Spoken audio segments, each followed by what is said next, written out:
Lunch Money Lambert, Jeff Malott. Welcome to the Kayak Bass Nation. Yeah. Welcome to the Kayak Bass Nation. Kayak Bass Nation. Hey. Welcome to the Kayak Bass Nation. Welcome to the Kayak Bass Nation. Welcome to the Kayak Bass Nation. Kayak Bass Nation is presented by Dugout Bait and Tackle. Go to dugoutfishing.com to find everything you need for your next kayak bass fishing tournament.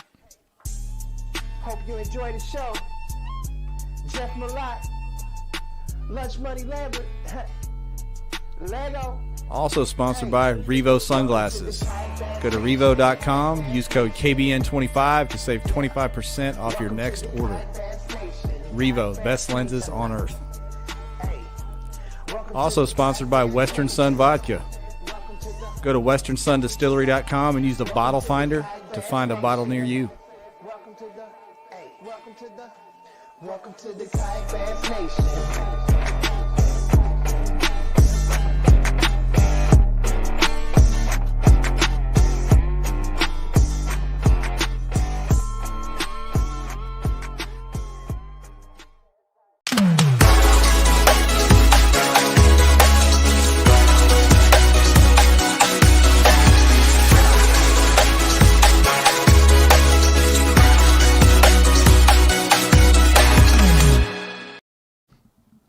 All right, what's up, everybody? Welcome to KBN Live. Happy Monday. Ryan Lambert rolling in straight off the road, huh?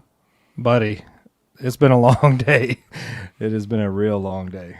You literally just pulled in from Pennsylvania, didn't you? Like right meow. Yeah, it took 12 hours. Traffic was bad. Me and Marshall had to stop and do some shopping for some pike tackle, whatever that is. So here we are. Hey, speaking of Marshall, check the drip. Isn't that what the kids say? The drip? Yeah. You got the Marshall fishing shirt on right here.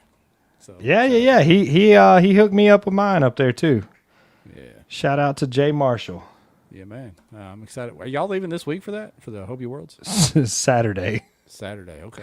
All right. Saturday. My boy's first trip out the country. Oh. We're going to have a good time. We're going to have a really good time. I've been watching YouTube videos the whole 12-hour drive home. I'm pretty much a perch and pike expert if anybody has any questions.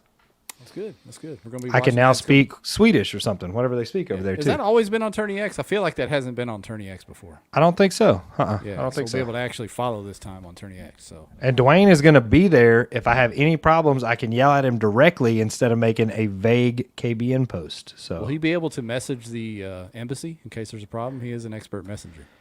Yeah, no, he is the messenger. He's the official Team USA messenger. That's what his jersey's going to say. Thank you, Steve Fields. All right. Hey, we got people sliding in here from YouTube and Facebook. The YouTube audience has been booming lately, so we appreciate you all over on YouTube and always on Facebook. I want to say something to the iTunes folks. We need your help over on iTunes. We appreciate y'all. Y'all aren't obviously listening right now live. You're going to catch it on iTunes later, but our audio downloads are huge, Ryan. People catch us, I guess, the day after on the way to work. Huge with a Y.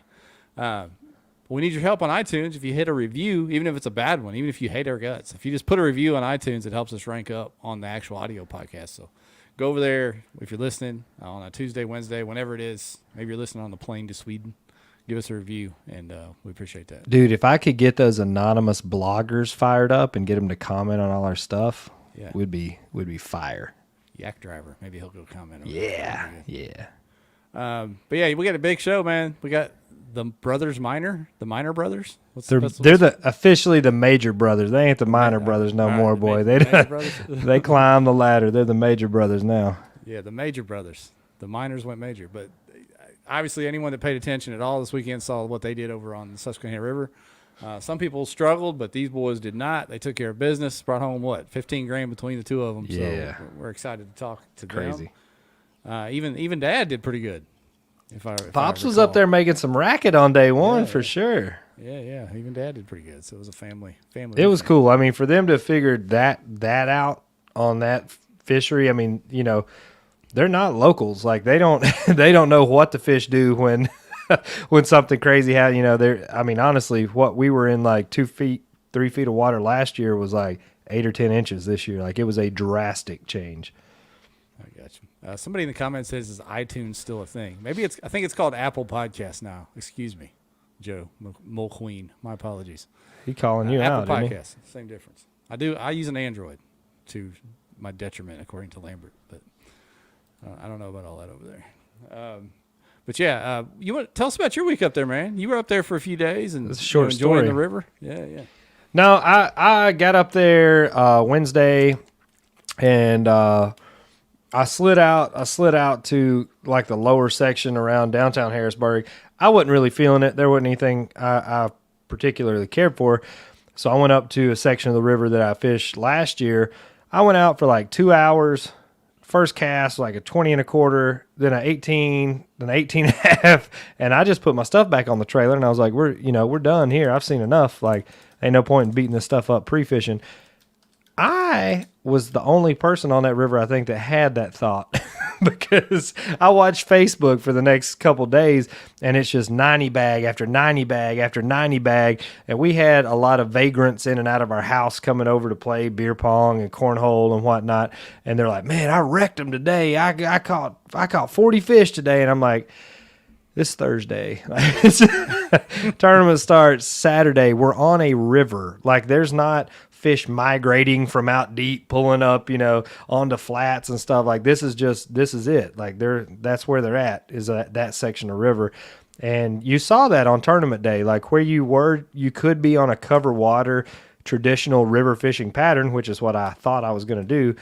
These fish were piled up in like pools and deeper holes. Like, the depth of the water seemed to be the most critical part as far as holding numbers. Like Abby Abadanza, he stayed on one little section for 3 hours and caught 40 fish in a foot and a half of water, watching them, sight fishing them. Just one section. That many fish were moving through this one section of the river. And I talked to Nolan and Edwin. They were in the similar area. That seemed to be the key, is having consistent water depth for, a length of the river. Yeah. The last week on the show, you were off for your birthday. Happy belated birthday, Ryan.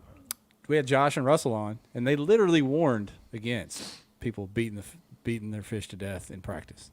Josh Not enough people listen to that times. episode.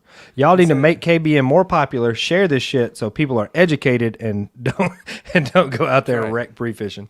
You could have known. I mean, I think Josh said it at least 3 times during maybe more than that, maybe 4 times. I think Josh also warned people about that rock that flipped his damn kayak. Speaking of yak drivers, he drove his shit right off a cliff, man. Josh wrecked his kayak and lost his rods and reels. If anybody got any loose left-handed reels, holler at me. I'm going to try to hook Josh up. I hated it. I was glad he was okay, but, man, that sucked for him. So, hearing the story of that.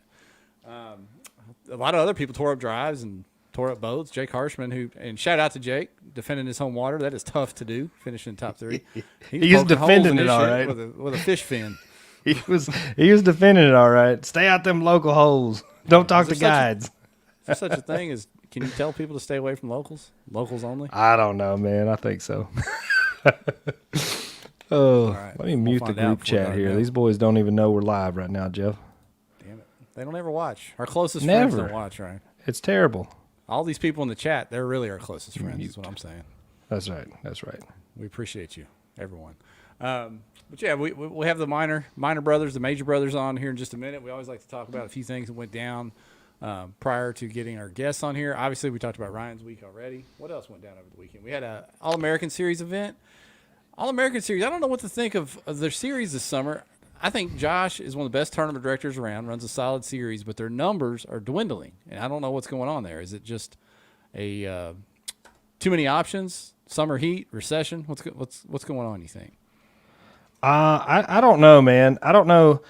I think probably fuel prices are a factor in some of these tournaments. Like, is it worth the drive or whatever? I don't know, because honestly, I hadn't fished one. They had one on Kentucky Lake, but it'd take a lot to make me go to Kentucky Lake anyway, so I didn't make that trip. But I mean, I'd love to hear some feedback from the people that have fished them. Everybody I know that's fished it have nothing but great things to say about them. Love the events. Think they had a fine setup at each lake and ran the event smooth. but just the numbers weren't there. So I don't know if they got too big too quick or what. Maybe they need more publicity, but hopefully they hang in there and can grow next year. I think Dwayne's in the comments saying that was the finale. I don't know if that was the finale for the summer or not, but anyway, we'll see. Keep growing, keep grinding. Can't give up after one or two down events. No. So we'll see. Let's see what else over the weekend. Oh, well, this wasn't over the weekend, but it was last week. The hottest thread on the page.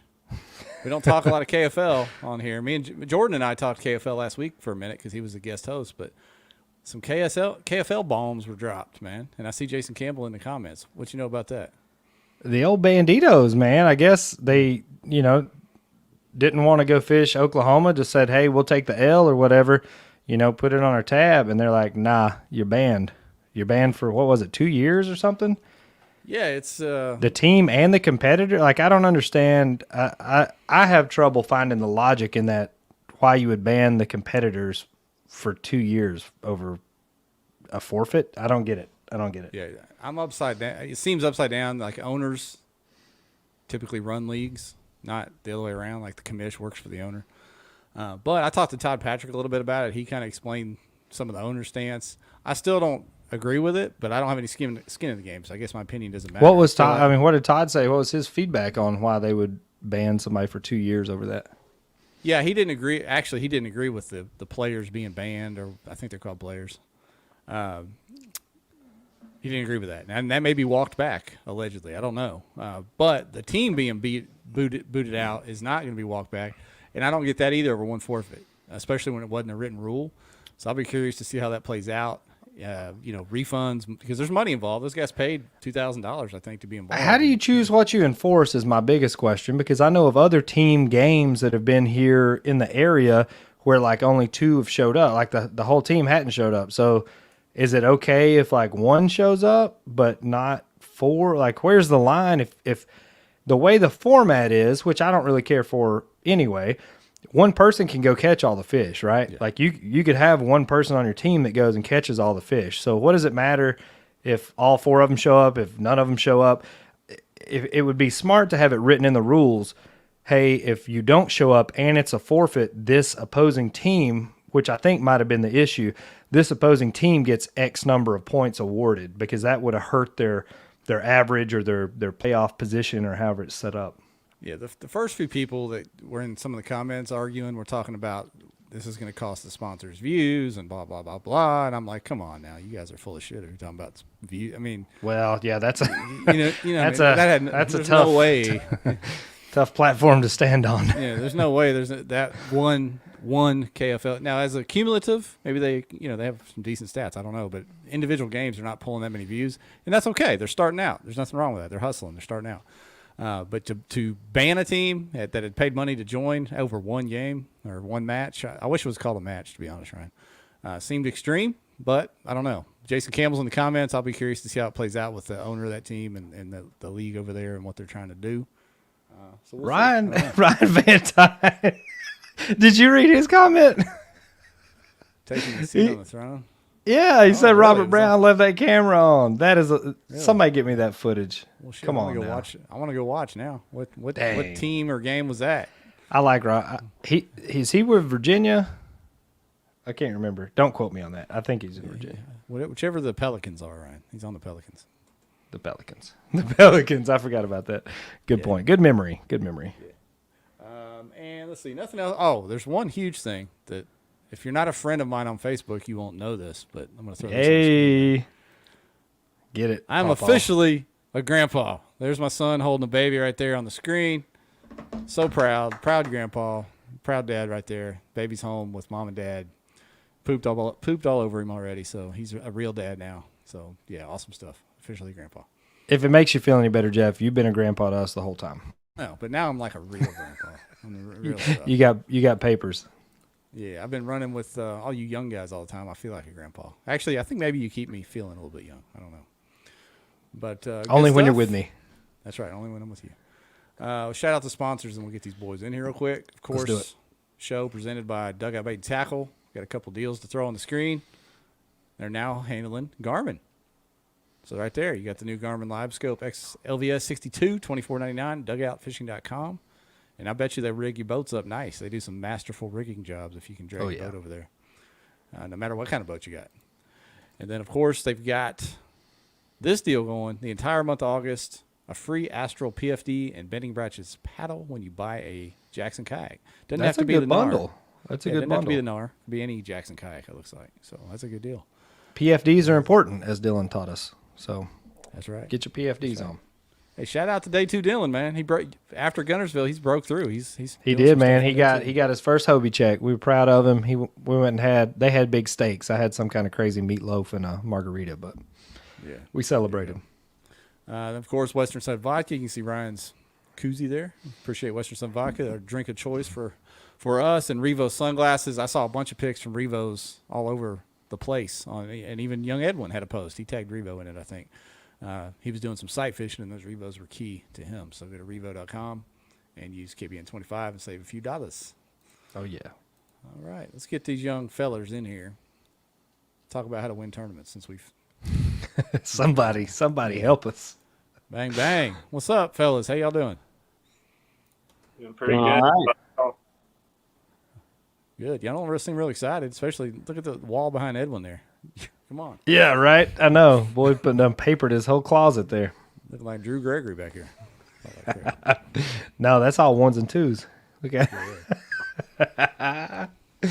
Oh man, that was awesome. Watching y'all pull that off. I mean, I know we haven't ever seen anything like that remotely close to being done. What does that feel like? Pretty cool. Yeah, I mean, I think I said it when they were interviewing me yesterday. I knew we could do it, but it just takes a very special set of circumstances, and we pretty much fell right into those. Well, for me, it was kind of a weird feeling. Like, usually if towards the end of the day, if I'm on day 2, if I'm in second place, like I'm busting my tail to try to call up and pass them. You know what? Like, I want Nolan to win this one. Just don't let Harshman pass me.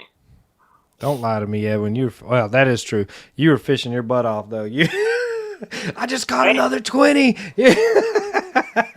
Well, that was what bumped me past Harshman because I was on the phone with him.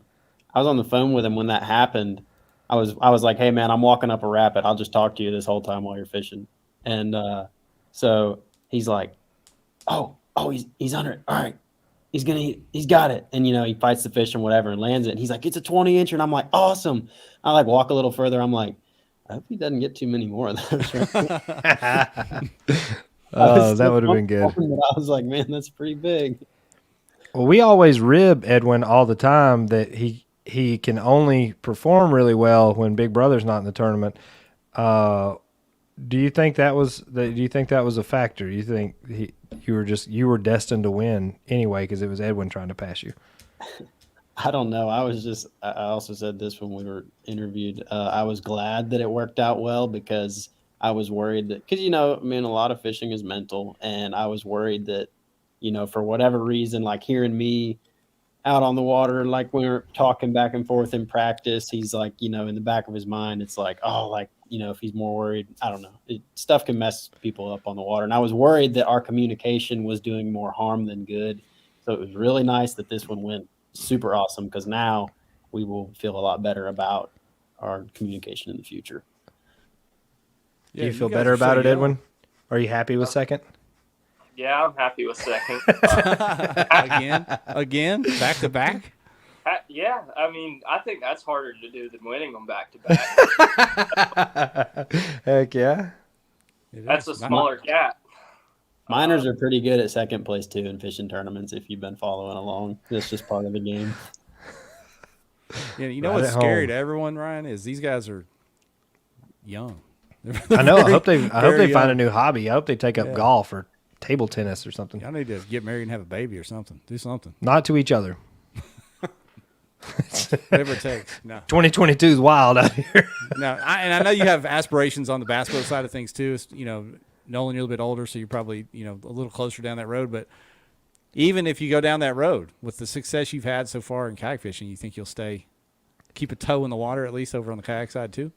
Yeah, absolutely. I mean, with the way things are right now, I mean, I'm definitely going to be kayak fishing for a while because I don't want to do anything with bass boats until I can afford that. And it's right now it's a big chunk of change. And like I had a friend message me the other day. He's like, "Oh, are you going to use this, to kind of help do something with the opens?" And in my mind, I would rather use that money to try to, make things better for me financially in the future than to risk it because it could all be gone in a year if you go doing that route. Now, if you win 5 Hobie events, you can afford to fish the opens for one season. For one season, exactly. I was like, dude, That's it's a all it drop. takes, man. Come on. Just win the TOC. Get it in one shot. Exactly. That's true. Yeah, but isn't that crazy? I mean, you just won 10 grand, obviously, in a kayak tournament.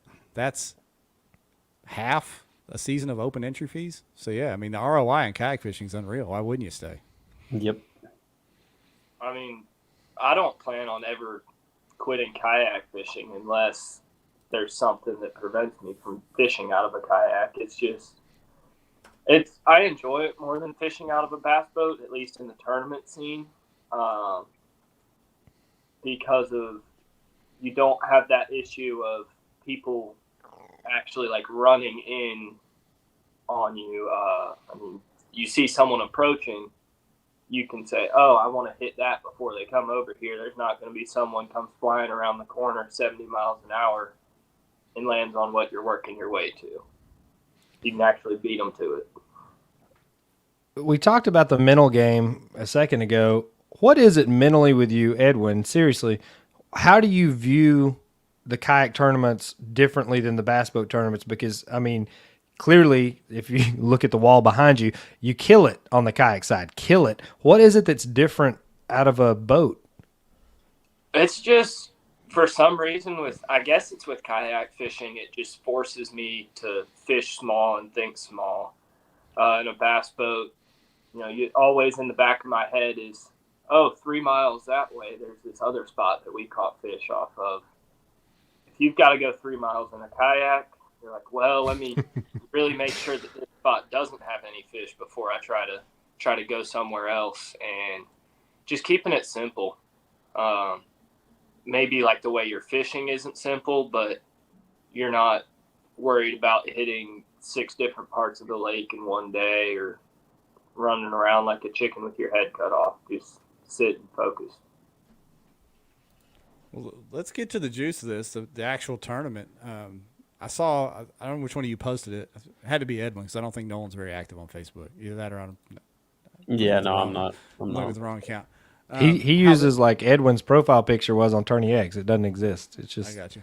an enigma. Why? Because obviously, Ewing, you did good there last year, and then I think on your post you said it feels like a home away from home. But I know a lot of times at some of these other events, you spend time out in 50 feet of water, live scoping fish and all that. So why do you feel so comfortable on this shallow, rocky river? Well, like we've both said, I don't know how many times, we grew up in Central Virginia. We have the James River, the Shenandoah River, Rivanna, all of the tributaries of those rivers. And they're not as big as the Susquehanna, but like there's some rivers that we fish that are the size of, one of those cuts behind an island or just that type of stuff. The fish will set up the same. It's a shallow river. You can see the bottom everywhere. And at least in Virginia, when the water gets low, they do the exact same thing that they do on the Susquehanna. Same thing for you, Nolan? Just translates over, huh? It's like it doesn't really feel so much about like me trying to think about, what are these fish doing? I'm like, I know what they're doing. I just got to figure out where the most of them are and go catch them.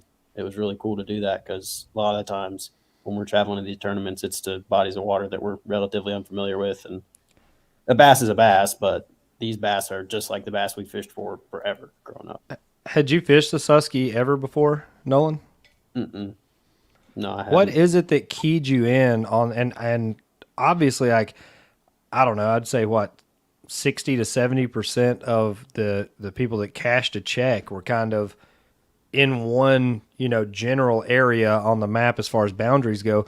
What led you, mentally to look at that in the first place? Like, I mean, what keyed you in, like, this might be, where they're piling up?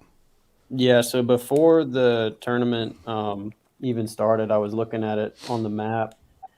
And this area, so y'all talked about people stinging fish in practice earlier. And so obviously every stretch that gets floated is going to be exposed to people catching fish throughout practice. Some people are floating through a stretch knowing that they're never going to go there in the tournament. And so they're probably not holding back. They may just be trying to figure out patterning the fish and figuring out what they're doing without having to fish their primary areas. But those fish are getting stung. Where I went, if you wanted to get there, you had to at some point either paddle upriver or walk and drag your kayak upriver. And so I knew that there's just no way it's going to get as much pressure as the other stuff. And I was like, if there's fish there, they'll be safer. And it looked like on the map that it was deeper water and calmer. It wasn't riffles. Most of the map, when you look at it, is riffles and rapids.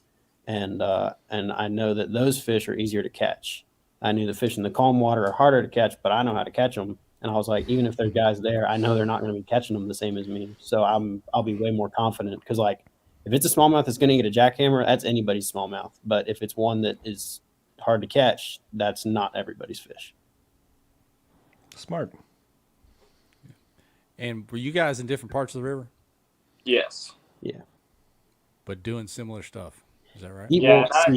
He wanted to go where I was because I got to practice a little earlier than he did.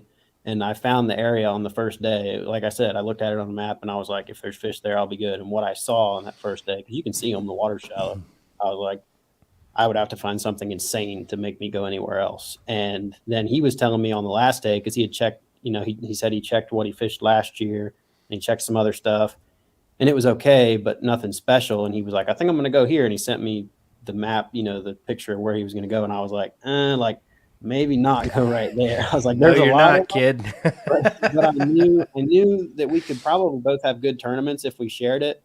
But we both know how to do what we were doing, and we're both good at doing that stuff. So I was like, man, I know there's going to be other people there, but it's not you in there with me. And if we do that, we'll beat those fish up really bad. I was like, look at this. It's a little further down the river from me. It looks similar. And isn't that what happened? And then you went there and it, was good. I mean, not word for word, but I ended up, I went and he told me, he said, yeah, this stuff looks good. It looks similar. And I went and I tried what I thought he was describing, not positive. Maybe he was trying to tell me to go where I ended up fishing, but I went and found deeper pools that were between very shallow stretches that I had to drag out of. Like before I made my first cast in the morning, I had to drag a mile. And there wasn't a spot that I fished that I didn't have to drag at some point to get to. Just the float that I did, people could do that entire float and not have to get out of their kayak and not have to pull their drive except for one spot. But the way that I went, through islands, around islands, it was just places that I don't know if they weren't getting hit as hard or if they were concentrated more because of all of that water around the deep holes that was too shallow for them to be comfortable in. And when you're saying deep holes, what are you talking about? Like how deep? 4 feet? Yeah. Yeah. So it's for clarity, they didn't find 20-foot holes on the river there. And that seemed to be the magic number too. I mean, like Dylan was describing that little area that he found, and he's like, it's about 4 feet deep and 50 yards wide, but all those fish were sucked in there, or at least moving through there throughout the day, just kind of circulating around there. Yeah, those fish were in the last place for them to go. Like I remember a buddy was talking in practice. He was like, yeah, there's some fish I found, but I'm worried they might not be there on tournament day. I'm like, where are they going to go? There's no water left in the river. They're at the last place that they can possibly be. There's nowhere for them to retreat beyond this. Fish in a barrel, literally. It was crazy. Like the area I was fishing, it was like, I don't know, 10 inches of water to there were areas with 3 or 4 feet of water. But those fish would be up there shallow feeding, but they had been beaten so bad like when I first got there pre-fishing, they were catching the lure in their mouths, like out of the air, like they're just watching for it. And then by tournament day, I was telling Edwin, like my line hit the water. I casted past and my line hit the water, and they just ran from it. I mean, they were running from flukes, from Cincos. They had been beaten so badly, they just wanted to get away from it, from anything that looked like it might have been a fishing lure. Yeah, they So- got beat up pretty bad. Yeah, I don't know. I didn't see the entire live stream weigh-in. I just saw the results after, so I don't know how much of your juice you gave up. But how key was the presentation? I mean, was it? I saw Jake. He posted his third place finish. Like he had to burn his swim bait, whatever he was doing. So was there a specific way you had to present that bait to get bit? Like Ryan said, his fish were spooking when he was hitting the water with his line. Yeah, we caught our fish on 2 different baits. One of them, no secret at all, Chopos and Whopper Ploppers. Those fish in that river are always going to eat that. How great they're biting it is going to change, obviously depending on fishing pressure, I think. Yeah, that other bait, I'm not ready to talk about it yet. I know y'all wanted me to. I'm going to edit my footage tomorrow so that video will be up then. But if I talk about it now, then everybody knows, and then nobody wants to watch my videos. And people only care about me posting on YouTube when it's some crazy saltwater fish, when really I have to work so hard to film during a tournament, and it's very frustrating when people don't watch that stuff. So, all right, so you're throwing the like juice saltwater on fishing. YouTube. go in depth and break it down. I will give up all the secrets because I want to, because I'm looking at the big picture. And to me, sharing that is going to be better than just keeping it to myself in the event that somehow we go back to this river and the conditions are the exact same. And I don't know. That doesn't seem that likely. And even then, we may have to, do something else. I'm going to book it for next year, AJ. Book it right now. What's your handle? What's your YouTube handle? Nolan. It's just my name, Nolan Minor. Just your Nolan Minor. Okay, I like that. Yep. We can find so that. You have it. We might but even share that on KBN, right? We might break our own rule and drop that over on KBN. Ooh, we're gonna spam our own page. Yes, I like it. It's not spam if we do it from someone else's YouTube. Please write a descriptive paragraph, Jeff. Thank you. All right. Thank you. I'll do it. But yeah, so the topwater bite, the Chapo bite, probably the same as everybody else's, but I think generally, at least for me, and I think it was probably similar for Ewing, in the morning, the fish that were in these deeper areas, they would not be where they were later in the day. They move throughout the day. So early in the morning, they're up in, like this much water waiting on something. And that's when we would catch them on that Chapo. And I think that for me, I caught my biggest ones. I had a 19 and a quarter and a 19 and a half, and both those were on the top water. And I feel like the biggest fish, the best way to actually trick them is to just get them to react. And that was the way to do that with something moving fast. It was really important, I felt like, to bring it downstream. Ewing didn't do that. He said he was just doing whatever he could because he was floating, but I was walking and going upstream. When you're reeling a Chapo downstream, it's moving way faster, and these fish are smart. They're seeing a lot of baits. So if it's something that comes by them real fast, they got to make that decision right away if they're going to eat it or not. Whereas if you're floating down the river and you throw that Chapo at a rock or whatever and reel it up, it's kind of hovering above them. They got a long time to look at it. So if they're not super fired up, they're probably not going to bite it. Or when they go up to it, they got a lot longer to look at it. Because I know that we all probably saw fish wake under our bait and boil on it and just not touch it. Or you'd see them shoot across, pushing a big old wake, and then it's like they came to a screeching halt when they got underneath it, figured out something was wrong, turned away. So throwing it upstream and bringing it down was really important because it didn't give them as much time to do that. And it's way more natural. I mean, that's how they expect bait to, be presented to them, right? Yeah. I mean, that's how everything washes down a river. So I think that probably is a little more enticing. So with me, my bite was, I did for the most part bring it downstream, but sometimes there were, I'd go down or I'd go up the river and then I'd float back down and then go back up on a different, you could fish from one side of the river to the other side. There's fish through the whole part. So I'd go up, go about 50 yards over, float down, go back up just through these deeper sections. And I was looking at just the boils from the rocks, and most of my fish, the Chapo didn't make it to the surface. It would be, if they got the bait, I had tons of blow ups when I was reeling it and it was doing what it's supposed to do. but most of the fish that I hooked and landed were, as soon as it hits the water, it would just be a huge boil and I'd have a fish on. Now, did one of you throw the Chapo and the other one the plopper? Or did you guys alternate them? What? I'm not really supposed to use a whopper plopper, but honestly, y'all know the supply chain's all screwed up, and so I just couldn't get my hands on the bait that I needed. Supply chain issues. I like it. The COVID, plopper man. really did screw up my line. I kept having to cut line because it was spinning, and that's not good. But I just needed a small clear one, and I could not find a Chapo. My buddy from work overnighted me baits, but he didn't have the right color, and so you got to do what you got to do sometimes. Okay. I was hoping the Beaver Chapo made another appearance, you know, won a Dun, BLS event last year. Edwin, what'd you throw, man? You throwing Chapo or? I was throwing the Chapo.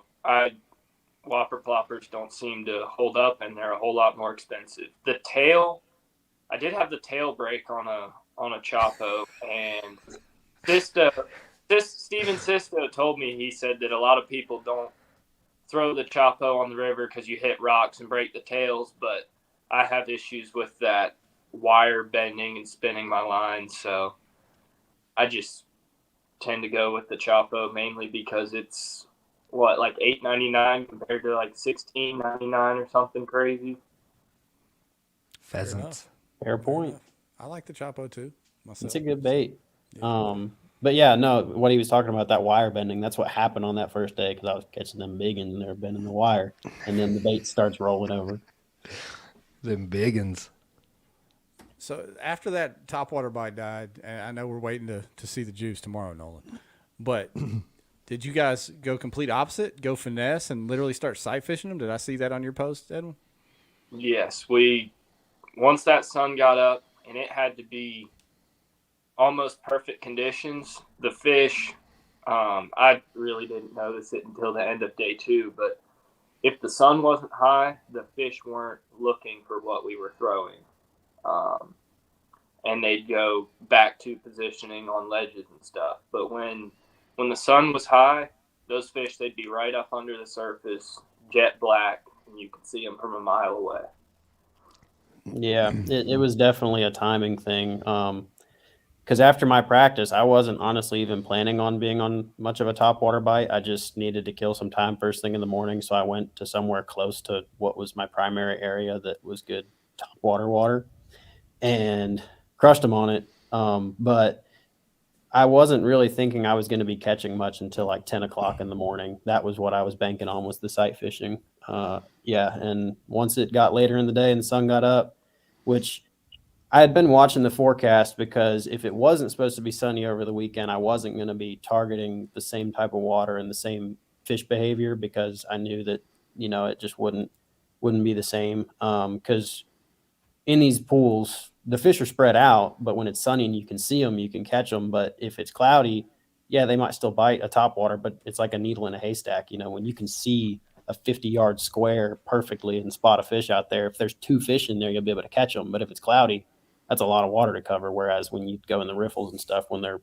more cooperative on that topwater bite, had we had clouds, we probably would have approached things differently. But the forecast held, and then Sunday we actually got some sun when we were supposed to have cloud cover, which really helped Ewing and I out. When I saw the sun pop out and stuff started happening, I was like, we were both texting back and forth. We were like, oh, they're doing it, man. Like, it was really cool. So Abby, he said he didn't really have anything going Sunday until the sun came out. Like he said his bite was dead and he was catching them, like I said, pretty shallow on a rock flat, but he said they wouldn't pull up until the sun popped out. But once the sun popped out, he said all those fish just started moving across the flats. And I think he was on a more finesse approach, sight fishing, but same deal. Like it had to be sunshine or they just weren't participating on that particular bite. Yep. He was, I think he said he was catching them on a Ned rig. I was using a 4-inch stick bait wacky rig some of the time. That was one of the other baits I sight fished with. Like, I think I had 1 fish on both days on a 4-inch wacky rig, just sight fishing them.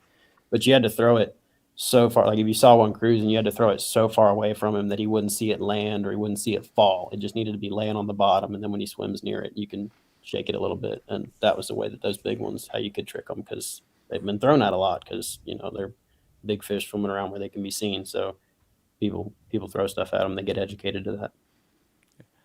How far away did you have to be from them? I mean, did you have to As make far some as long you could, cast? yeah, as far as you could stay, you know, what I try to describe to people, you know how when you're out there and there's clouds or whatever, and there'll be like a certain lane that you can see in a certain direction, and there's like whatever the fringe of that range is, that was kind of where I was watching, because if I could spot one when he was out there, I had time to make a cast or stop my kayak or whatever. Sometimes you look beside the boat and you see one, and I mean, you just forget that fish, maybe come back, check the same area later. But you just had to always keep your eyes peeled kind of as far away as possible. And the further you spotted one away, you know, the more confident you'd be, because usually you could get them to bite if they didn't know you were there. Approaching from downstream for me really helped too with that. How hard did you beat on your area after day one, Nolan? Well, at 7:30, I had 93 inches on a topwater that I didn't even think I was going to be catching a fish on. So at that point, I was like, you know, 93 is good. 93 is really good on the Susquehanna. And I think I looked, and like historically, it takes somewhere in the low 90s back to back to win. I want to say, last year it was something around that. But on this river, it's really hard to make up ground. And so I knew if I could extend that lead more, that it would make the gap even harder to close on day two. And so I decided to just go and sight fish and only throw at them if they were big, and which is a really unusual luxury to have during a tournament. But I knew I was in good shape, but I wasn't done. And I was able to make 3 more upgrades after I had 93. You sent me that clip earlier where we were talking, and you were like, oh, crap, that was a 17. Didn't mean to catch that one. Yeah, and I'm sitting there like beating my face in with rocks on the river. And he's like, oh, didn't mean to catch that 17. I was like, oh, that's awesome. Yeah, good job, pal. Yeah.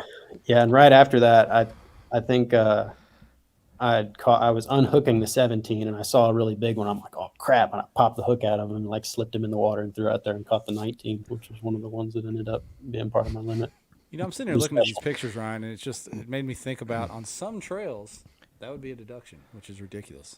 Well, that's why we fish the pro trail. You can't pinch their tail. You can't touch him past the anal sphincter or something, whatever. Gotcha. I mean, that makes sense, but then I would just have to move my hand after I, got it all situated. There's not a real, like, honestly, a super logical explanation. Some dude cut tails off in Texas a few years ago, so that was the safety net rule put in place. Yeah, I did. You know what? Probably the bandits are probably paying the price for that. That's probably what happened. I bet that is why the bandits are banned. Yeah. And something else I noticed in your pictures, Nolan. You're fishing out of the, like, all these guys brought extra boats and smaller boats and inflatables. My man had the PA 360 out there on the river, man. Did you have to drag that thing around out there a little bit? I had to drag it some, but like I said, the areas where I was going to sight fish, it had enough water that I could use the drive. And to me, in practice, it seemed like whenever I was catching them good, I was able to use the drive. And if I wasn't able to use the drive, there weren't that many fish there. So that good indicator. It out for me. I had a little Perception Pescador with me, which I could have used. It was a 12-foot. If it was really skinny or I wanted to do a float or be able to move quickly through really shallow water, but I decided I was just going to single access with that thing. And I feel like when I'm around the fish, I would much rather have that 360 drive so I can fish effectively when I'm near them. Those Hobie drives work in tiny amounts of water, Jeff. And as you saw in his pictures, you just like, the cool thing about the Hobie drive is you can leave it in the shallow water, so there's not a gaping hole in the bottom of your kayak like Mark Pendergraft lost his fish through. Hey, this isn't a Hobie commercial. No, it's not. I'm trying to educate you. I know how they work. Help me help you. I know how they work. Okay. All right. Oh, Ewing, let's talk about you. Did you have an early limit on day one, like your brother? I mean, were you sitting on 90 plus right off the bat? Yeah, in like the first hour, I had 90 3/4, I believe. I didn't submit them till about 10:30 because where I launched, I went and I drug up, and there were a bunch of people floating past me and a bunch of people above me. There was just lots of people not catching fish in my area. Didn't want to submit them, and dang, Edwin, shooting them down. So there's a bunch of non-fishing fools in my area. Let me ask you this, man. Did you lie to anybody that floated by? Like, nah, I ain't catching. I'm doing I all right. didn't have anyone so close that All right. I ended up talking to him until day 2. Okay. If you had a Edwin don't standard- talk. Edwin if you don't had a talk. standard line that you fed them, like, oh yeah, I'm doing all right, or whatever people say.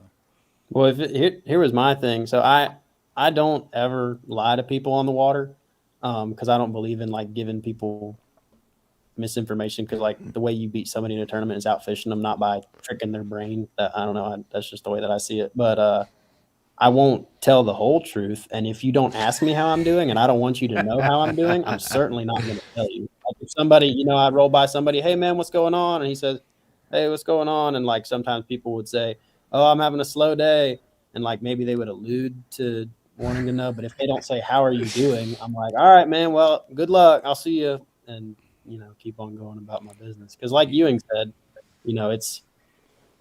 it's not a secret. Like if somebody looks at the leaderboard and he's like, oh, I was right beside him. Like, it's not like, oh, he could have been somewhere else when that happened. It's like, well, if it's 7:30 in the morning, they probably know that you weren't very far from wherever it happened.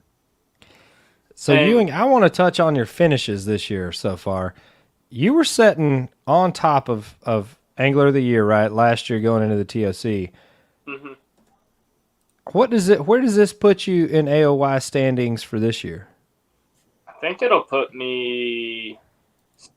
I'm tied for 3rd right now. It'll at least break that tie. I'm not sure if I'll be in 2nd though. I haven't looked too far into it. I thought it would bump you up, but I wasn't 100% sure there. He's ahead of me now.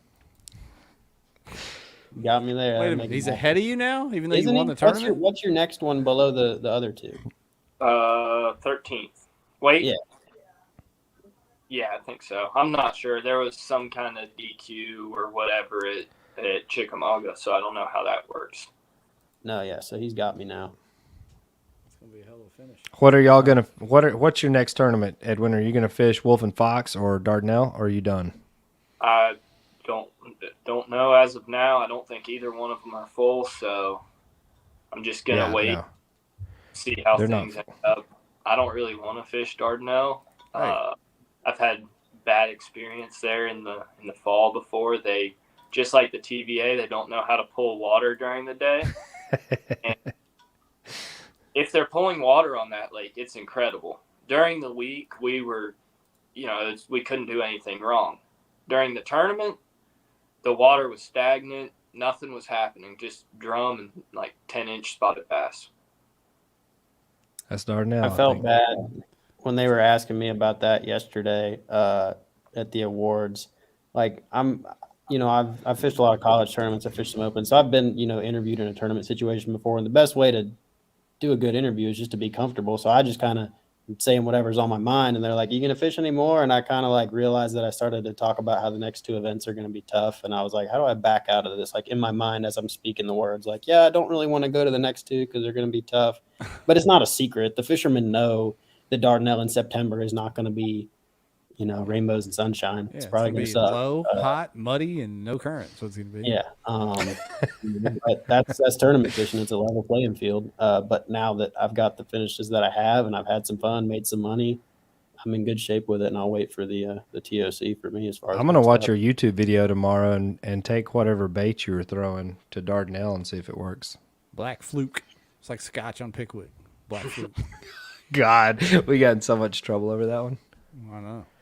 I just looked at the numbers. I hadn't looked at those 2 tournaments to see what the numbers were. I didn't realize Wolf and Fox is only sitting at 57 right now. I wonder what. If I enter that, do I still get points if I don't show up? You may know the answer to that. I think if you enter and don't show up, you get banned for 2 years. Damn. Well, if that's what I'm going to get banned from, I guess that's one notch I hadn't put in my belt. So we'll go ahead and jump in on that. Yeah. They need the views on Tourney X Ryan. You can't be doing that kind of stuff. I would like to try to fish it. We don't get back from Worlds till Monday, but I think Eric Thomason, congrats on cashing a check, by the way, and the Mullet Man Marshall are now going to try to go to Wolf and Fox. So I'd like to make it if Kenzo would go, and somehow I could get her back in time to go to school Monday morning. I could maybe swing that, but I don't know if I can. I think Dard could creep up towards 150. It's sitting on 120 right now. I hope Dard stays low so I can just, like, if I can slide in front of about 40 people, I can get some AOY points and maybe able to watch these young men duke it out at the TOC, which Caddo should be showing out, I hope, this fall. You want to know something cool about that tournament? I don't know, do I? Probably not. It's the opening weekend of duck season in Louisiana. Ah, shit, really? Dude, that's going to be spicy. I bet them boys don't give a dang about a kayak fisherman out there either. Nope. Teal low on the deck. Brah, brah. Early in the morning, you won't know if it's actually a largemouth blowing up on your topwater, or if someone's just mad at you fishing near them and shooting. I'm going to take a shot. I mean, if I can make it, I'm going to take a shotgun with me and do a little cast and blast action out there. That's the only reason. That's the only reason I figured it out, because I was like, well, dang, if I'm going to be in Louisiana in November, I know what I'm going to do after the tournament, because the whole time, I'll probably know where some ducks are at if I've spent that much time on the lake. And then I was like, oh no, that's not good. That'll be That a used good to time. happen when the original TOC was on Fork. There'd be duck bouts out on Lake Fork because it was in November. Same thing. So it's just stuff you deal with that time of year, I guess. We need to ask AJ if we can duck hunt during practice, because there's not a rule against that. I don't think it's open until the first day of the tournament. You can duck hunt in the opening tournament. day Get you a Saturday. Nolan, get you a 93-inch limit by 7:30, and pull out the shotgun and Some ducks. have a day. Y'all, I mean, you better get to the ramp early. You know what a boat ramp looks like on opening day of duck season. They'll be lined up down the road. Yeah, it's going to be interesting, I bet. So, do y'all have experience there, TOC, at Caddo? Either one of you? Mm-mm. Okay. I had to fish a college tournament on the Red River one time while the BFL All-American boys were up the road at Caddo having the time of their lives, and we were just in life. I was going to say I think that's a different ball game. I think all the fish that were supposed to be in the Red River just crawled over to Caddo. That's where they live at.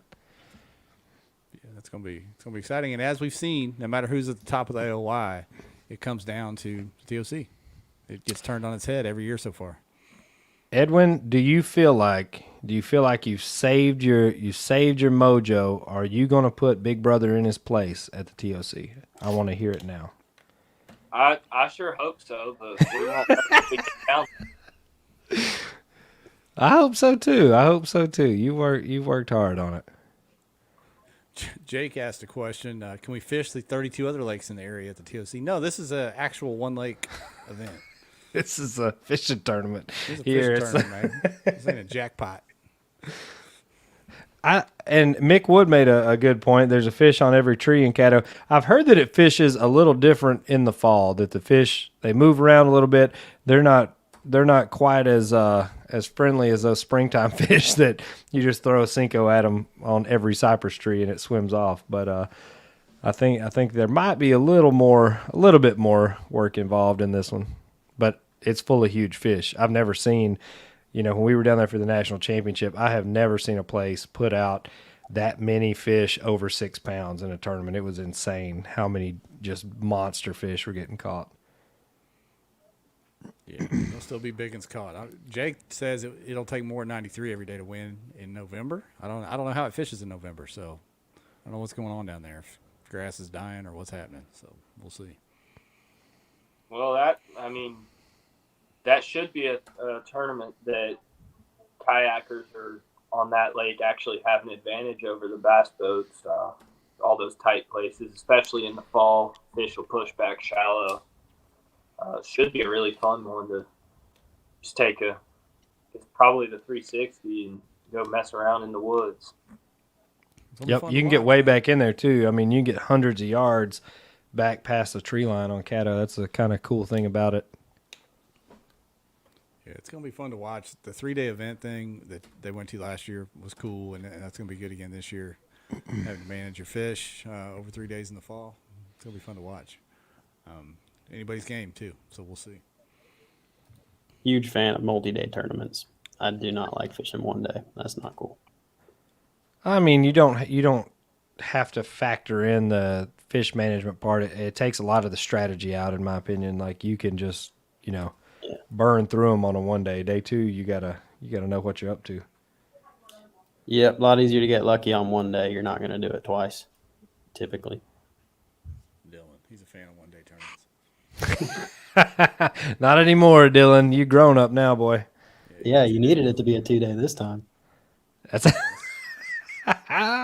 that's the truth. I'll give him credit, man. He sat down there he knew the fish were there, and he sat down there on those things and ground it out. And the funniest part is, until we fished together this spring, he had no faith at all in a Ned rig. His daddy still don't. And Dylan went out there and freaking cracked him on a Ned rig.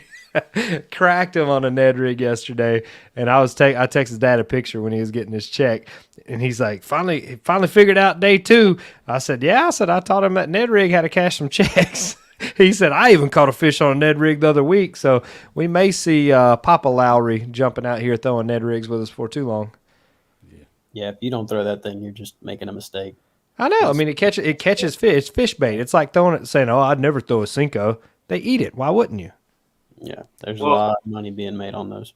Especially in a kayak tournament where not having a 12-incher and only having 4 fish, that'll be the difference between you could win the tournament or not even cut a check. So you've got to pick up that Ned rig and catch fish. Did y'all see Drew Gregory's post, his recap? Missed that one. He said he day 2 was throwing back 12 and 13 inches in the morning because he didn't think he'd need them, and ended up with 4 at the end of the day. I made that mistake before too. Yeah. I was throwing back 15 and 16 inchers. Shut your but mouth. Not because you didn't. Was it because you didn't think you'd need them? Yeah. Before you had a limit, you were Nolan, boy. I took a picture of like 114 and a half, and then I was like, man, if it's not 16 inches, I'm not. I think Damn, that's the ultimate flex. 214 somethings. But I mean, really what it came down to is that I knew my topwater window was not long, and it's how I caught my biggest ones the first day. And I was like, I don't want to waste time measuring this little fish because I'm not going to win with that anyway. If I threw back every fish that wasn't 16 inches, I would have had 1 fish in that instead of 9. That's depressing. I'd been around. I'd seen them in practice, so I knew it was there. It wasn't like I don't know. I normally am not the guy to do that, but the Susquehanna is a completely different ball. I should have fished next to you and just tried to catch them in the net when you was throwing them back. I think this is one of those deals where they say guys that are young, they just so confident they don't know any better. They're just rolling. I ain't even gonna waste time with these 14s. I've never fished a tournament with Edwin. He stays with us a lot. I've never fished a tournament with Edwin where he hadn't been confident. And going into this one, like Thursday night, I didn't. That confidence was not there at all. And then I look up Saturday morning, he's just cracking them, and I'm like, "What's going on here? What happened? What happened?" My boy woke up, ate his Wheaties, jumped in the hatchback, and rolled out on us. I mean, really, all it was is I just had to sneak one of your breakfast bars out of the cabinet and get me going. Yeah, I'm keeping an eye on you from now on. I honestly had a pretty terrible practice for that river, at least. I was basing my entire tournament off of 2 fish catches. And I went, and the night before the tournament, I found out that if you go onto Google Earth instead of Apple Maps, it's low water, so you could tell where those deep holes were a lot better. And I just used that throughout the day. Drove around and found some more fish. He didn't tell me that part. I thought y'all was sharing information. You done put your boy on a check, and he ain't even gonna tell you about the map. No, it was all good. I wasn't asking. I was pretty well set on where I was going to be at. He was throwing back 15s. He wasn't asking nobody nothing. He didn't need the map. He had already found the fish. That was my problem. I still needed to find them. Yeah, in the comments, man, Jake and Josh are bringing up I forgot that Native's bringing that no limit event up there in the fall. I mean, there were 2,000 fish a day caught in this thing, I think. So, yeah, that's going to be a stack. What's going to happen there? That's going to be some tired judges. Yeah, true. That would be a horrible thing to be a judge for. I can't imagine that. Yeah. I wonder if they'll make they better pay them double time. Is it a 14-inch minimum for them? I don't know. They need to make it something like that. 14. They need to make it like 16 or 17. Yeah, it's in October, Dylan. October. Are they going to run any water? Are they going to run any water in the fall, or are they pretty much just going to let it dry up? Jay said it needed to be a parking lot. He said he'd put a Buc-ee's and an airport in the Susky. It's funny. It's like a love. I've never been there, but it's a love or hate relationship from some people with that place. I really, honestly, like the pressure had such a big effect on. It seemed like kind of the middle to lower section of the river, but even that, like when I got there Wednesday, it was still. I mean, it was still fishing great, right? Because there wasn't 120, let's say, people out there beating them to death. But I think the pressure was the biggest thing. Even with the low water conditions, there's so many fish in that river. Like there really are so many fish, and the guys that found these holes and pools and stuff, I don't know how many y'all were catching a day, but like talking to Abby, he's like, oh, I stood here and didn't move 3 feet and caught 40 fish. 40 fish in a day on one spot. Dylan said he caught 40 or 50 off that spot on Sunday. Like there's so many fish that reside in the Susky. It's crazy. On day one, I really didn't catch that many fish because after I did my topwater bite, I just went and I looked for fish. Didn't make a whole lot of casts unless it was something that I knew would help me. And then day 2, I caught more, but it wasn't, I still had the same mindset of don't throw unless it'll help me. But if it was one that's close, there were also some places, there's a fish there could be a fish there, so I'd throw in. But being able to sight fish and target out those bigger fish, we didn't, at least I didn't see the numbers that some people were putting up. Well, how about you, Nolan? Right. How many did you catch? I caught a lot of fish. I don't know. I wanted to take a clicker with me because I really would have liked to see like over practice in the 2 days how many dang smallmouth I caught, but I don't know. I did for like 3 years. I kept track of every single fish and species, like every single fish by species that I caught. Down to I caught a 3-inch bluegill. I kept just to see what my totals were over the year. You're like Marty Hughes. But I quit. I didn't do it this year because it's just a pain in the butt. Been catching too many. No. Get carpal tunnel. I feel you. At the end of the year, it's cool to look back at. But I would say, so like what I'm saying is when people tell you, and especially a place like the Susquehanna, like I know it's full of fish and people catch a lot of fish there, but, like people say a 50 fish day, 90% of those people caught 30 fish that day. Because when you actually count, like that is maybe one of my biggest pet peeves from the fishing world. I know that guys do catch 50 fish on the Susquehanna. That's not what I'm saying. But when guys catch 50, they probably tell you they caught 75 or 100 because people. It's kind of like when people claim a 30 bag and they post pictures of a 22 bag. Yeah, exactly. You're a little light on that one, pal. Yeah, post that 10-pounder that looks like a 6. But I would say the first day I maybe caught 30, and then the second day probably, I don't know, 40. And most of the ones that I was catching as far as numbers go were just on that top water because I could have caught way more once I started sight fishing, but you can't waste time throwing at the ones that don't help. Yeah. I'm serious. That's what yeah, I feel you, man. I look like Ray Charles at a laser light show out there. That's how I was sight fishing. Oh man, I did get to go swimming with Frank Reed. That was probably the highlight of my day too. Me and Frank rolled up on each other in some rapids, and there's about a 6-foot hole there. He's like, "You want to swim?" I was like, "Yep." We sat there for about a half hour just hanging out while y'all were waxing. Good stuff. There's probably a couple 5-pounders down below your feet, Ryan. Just wasted the whole. There were some 30-pound carp swimming around there. I'm sure Jake can answer this. What's like a freak smallmouth on the river as far as weight? I don't know. Like what did that? I know the guy caught a 21.5. Like what does that fish weigh at its heaviest? Like pre-spawn, I assume would be when it would weigh its heaviest. Jeff Little caught a monster up there a few years ago. I want to say, was it 8 pounds or more? It was huge, freaking huge.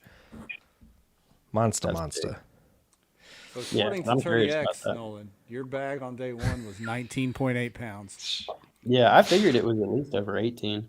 Anything over 5, do what? 6.7. Yeah, that sounds. I mean, that's huge for a river smallmouth. So I have a friend that guides on the New River in Virginia, and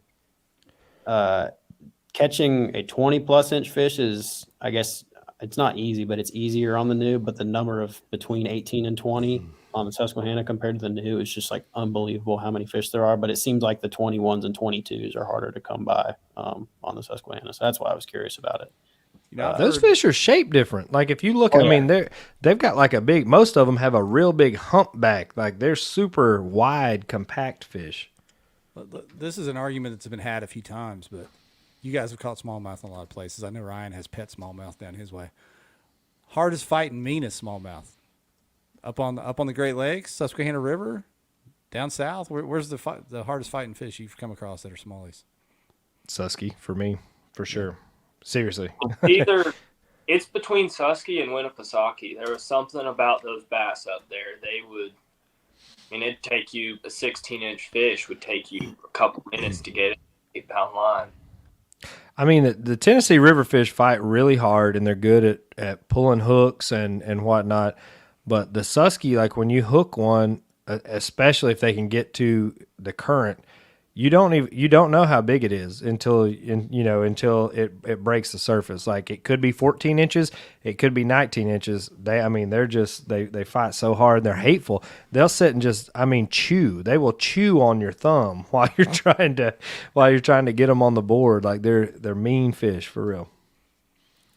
They literally will bite you. We I got don't- some St. Lawrence boats. We've never had a tournament on St. Lawrence, but I've obviously on the elites and different things, I've seen unbelievable stories about. What do you St. Lawrence. think? I mean, you guys have fished around. What do y'all think a kayak tournament on the St. Lawrence would look like? Good idea, bad idea?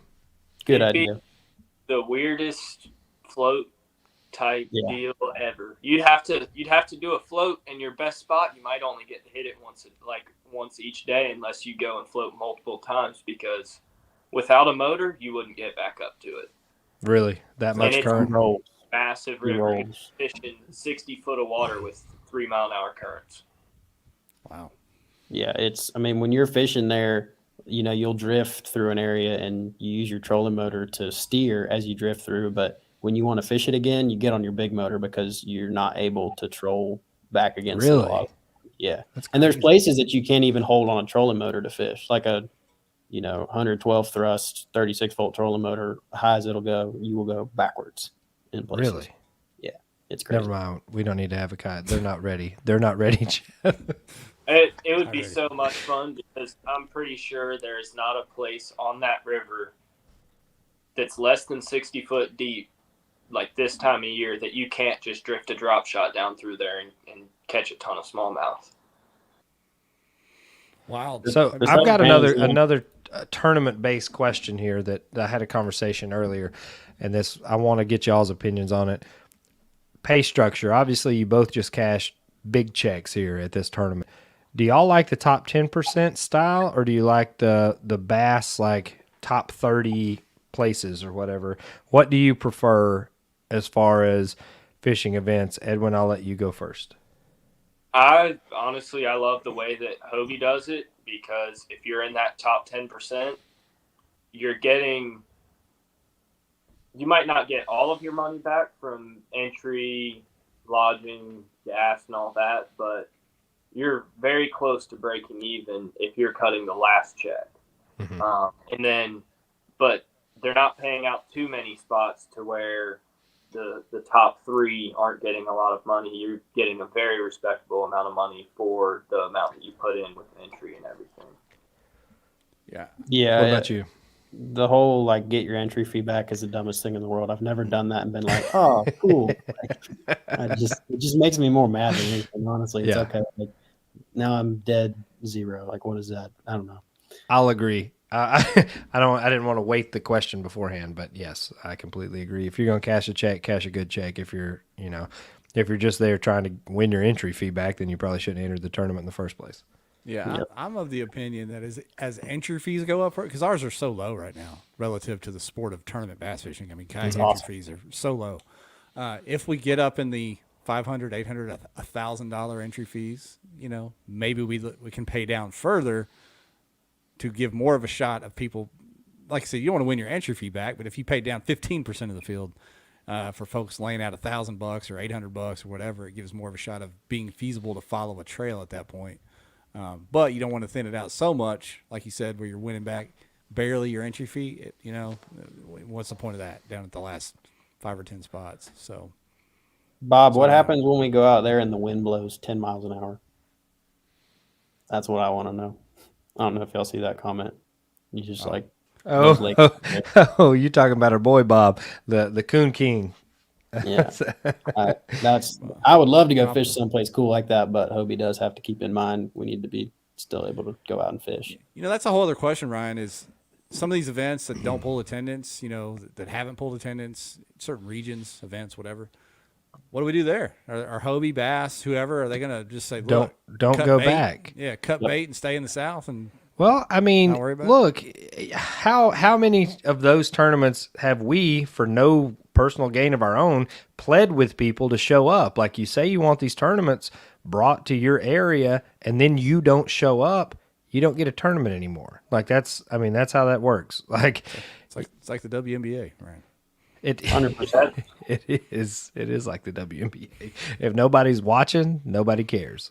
Nobody's getting paid. That is kind of frustrating for the turnouts being low, because like the Northeastern Hobie tournaments, Champlain and Winnipesaukee, like those were two of the most fun events I've ever fished, aside from the Susquehanna, and not enough people show up to go back to those places again. I mean, there's clearly great fisheries in the North, really. I mean, there are, but when you look at people, like the majority of the core that are keeping this up, they're a lot, like myself included, they're a lot less likely to drive somewhere that's 15 hours away, 20 hours away, because why? You don't have to, because you've got 3 or 4 tournaments right here in the area.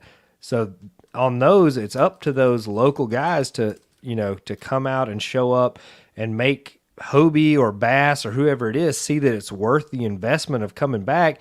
Because if they don't pull numbers from out of town, they don't get that municipality money thrown in, right? And that's where, they're making their money, is from the different communities and stuff paying to host these events, right? So if you don't show up, not only are you cutting your own throat, but you're also hurting the organization too, because they bet on you showing up and you failed. Yeah. Well, I say think it was Go ahead, Edwin, Winnipesaukee. I looked at local tournament events previously just to figure out what kind of numbers you'd need to put up to cut a check, and there were several local events that had, I'm not sure if it was the same number or even more competitors than the actual Hobie event had. Mm-hmm. Yep. Yeah. Scheduling too. I mean, that's kind of on these guys that run the local clubs and stuff. Like, probably better for your guys for you to work with these organizations instead of against them, just to spite it. And Tyler Zingerly in the comments said Dardanelle only has 119. I'm not saying these events have to sell out for people to go back, but you better be pulling 125, 150 for the big time events to come back to your area, not below 100. I think Dardanelle last year only had 124 at the day of the tournament, so 119 this early is not too bad. Just see how it shakes out when the tournament gets here. But you gotta show a decent showing for your club, region, whatever it is, for these events to keep coming back. Like I said, the cities aren't going to pay. They get wise to this. If you start, especially any city that's been burned by other orgs over promising and under delivering, we can do another whole other talk about that.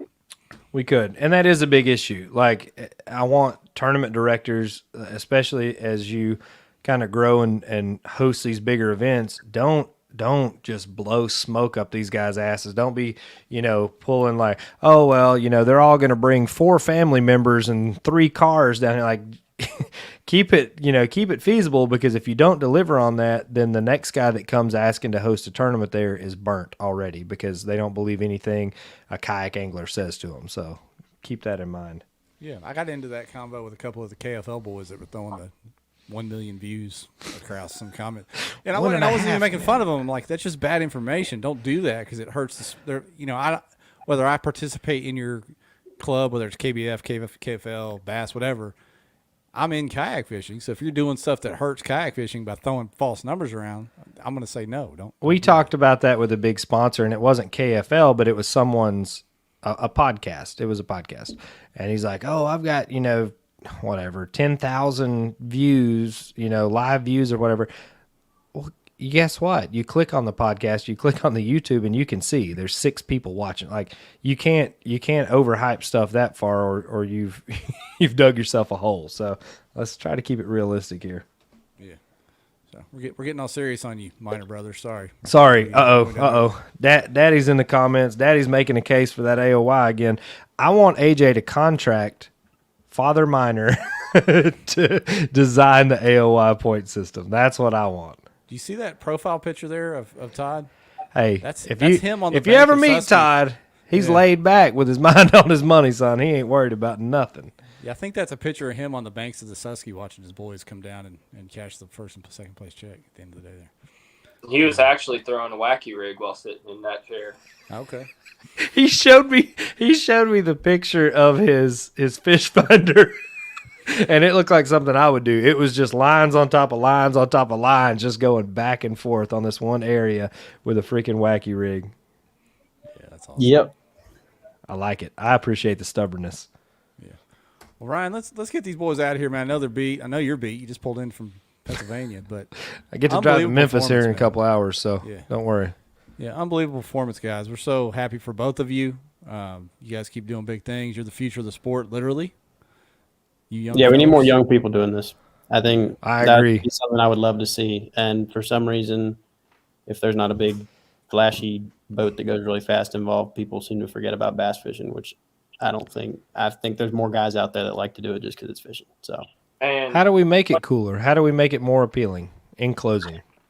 I think that's just going to take time because this is still relatively new. Like there's guys, my friends that I fished with in college, it's very surprising to them that we're fishing out of these boats for a $200 entry fee with the opportunity to win 10 grand. That is cool enough. That is by far cool enough to make people show up. I don't know how you can make it better than that. Do Like, we need a that's- reality show? Maybe. Yeah. I mean, y'all kind of Okay. already got that going on here, I think. All right. Okay. since Nolan mentioned the younger people getting into it, so I fished out of actually my school's team kayak, and if there's anyone that is in high school looking to get into it, we're trying to grow the team. That's something that colleges are starting. There's college kayak fishing now, and if you don't have the money to get to get one of these Hobie kayaks or whatever kayak you want to fish out of with the pedal drive, they're very pricey for a piece of plastic. But no, I know Campbellsville has a team with kayaks. That's an alternate route to buying your own kayak to try out to see if you want to pursue this kayak fishing. Yeah. And if you get the one Edwin uses, you get his waypoints. So That's right. keep that in mind too. Probably not. That's Jackson's graph. There you go. Good stuff, man. All right, let's wrap it. Congrats again, guys. Seriously, awesome to hang out with y'all and get to see, both of you just go 1 and 2 slaying, enough to win any tournament, but much less a low water level tournament where y'all just beat them to death. It wasn't even close. That was awesome. Yeah, man. Thank you. Get it. Go watch Nolan's YouTube tomorrow. Make sure y'all watch that YouTube video. Send me the link. We're going to throw it up first thing. Because Live like I premiere. said- Live premiere. KBN. Yeah. Boom. There we go. All right, boys. We're going. All right. Y'all have a good one. Don't have too much fun.